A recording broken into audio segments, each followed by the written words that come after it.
मेरे पति का नाम नीरज कुमार सैनी है। हम केवल पार आजादपुर दिल्ली से आए। गुरुजी, मेरी मौसी का बेटा कई वर्षों से सरकारी नौकरी की तैयारी कर रहा था। तब हर बार कुछ ना कुछ अंकों से रह जाता था। फिर कहीं बैठे हों तो हाथ हिला सकते हैं और आ सकते हैं, आ जाइए, आ जाओ। फिर उसकी मौसी ने कहा कि मेहनत से 4 गुना मेहनत करो।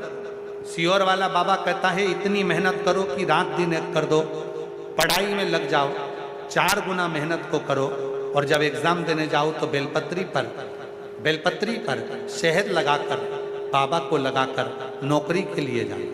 उसने ऐसा ही किया और बाबा की कृपा से उसे अब 3 सरकारी नौकरी के ऑफर आए। बाबा ने कृपा कर अब हमारा भाई आज मुंबई में इनकम टैक्स के ऑफिसर के बड़े पद पर नियुक्त हो गया। मैं बाबा को यहाँ प्रणाम करने के लिए आया। गुरुदेव, मेरे पति को हाथ में 10 साल से गांठ थी। कुबरेश्वर महादेव के कंकर शंकर की पूजन कर रुद्राक्ष का जल लगाना प्रारंभ करा। अब बाबा की कृपा से वो ठीक है। अगला पत्र है,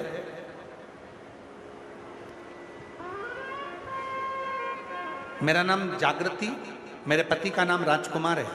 मेरा गांव का नाम बेहन और जिला का नाम पंचकूला की रहने वाली हूँ। मेरा मोबाइल नंबर ये है। बाबा की कृपा का क्या वर्णन करूं गुरुदेव। मेरे बेटे को 2010 से दौरे आते हैं। वो चक्कर खाकर नीचे गिर जाता है। ऐसा कोई डॉक्टर नहीं बचा जिसका हमने इलाज नहीं करवाया, पर उसके दौरे आना बंद नहीं हुए। दौरे 2010 से चालू हैं, वो बंद नहीं हो रहे थे। तब किसी बहन जी के कहने पर आपकी कथा सुनना प्रारंभ करी और मेरे बेटे को शिवजी पे चढ़े हुए जल को पिलाना प्रारंभ करा। आज बाबा की कृपा से शिव ने ऐसी कृपा कर दी कि 5 साल हो गए, 5 साल में एक भी दौरा नहीं आया और बाबा की कृपा से आज वो ठीक है। मैं बाबा को यहाँ प्रणाम करने के लिए आई हूँ।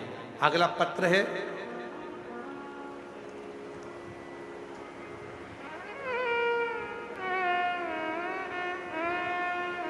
मेरा नाम गुरमीत सिंह, मेरे धर्मपत्नी का नाम रजनी है। हमारी शादी को कई साल बीत चुके थे। बाबा, संतान का सुख नहीं था। गुरुदेव, हर तरह से परेशानियों को झेलना पड़ रहा था। फिर किसी ने कहा पंडाल में बैठकर कथा सुनो और वहाँ पंडाल में बैठकर कथा सुनी और बाबा की कृपा से आज मेरी पत्नी के यहाँ संतान का सुख प्राप्त हुआ। हमने अपनी बेटी का नाम शिवांशी रखा है। मैं बाबा को यहाँ प्रणाम करने के लिए आई हूँ। कहीं बैठे हों तो हाथ हिला सकती हैं।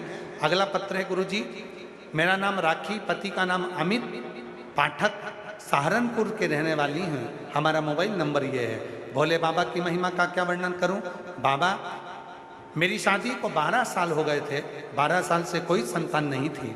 बहुत डॉक्टरों को दिखाया पर सब ने मना कर दिया था। सब जगह से इलाज किया लेकिन कोई आराम नहीं हुआ। फिर एक दिन मुझे आपकी कथा के बारे में पता चला और फिर टीवी के सामने 2022 में पंचायत शिव महापुराण की कथा सुनी। बाबा की ऐसी कृपा हुई कि बाबा की कृपा से 2023 में 13 अप्रैल को मेरे घर में पुत्र रत्न की प्राप्ति 12 साल के बाद हुई। गुरुदेव, मेरे देवर सरकारी नौकरी के लिए अप्लाई कर रहे थे पर उनकी सरकारी नौकरी नहीं लग पा रही थी।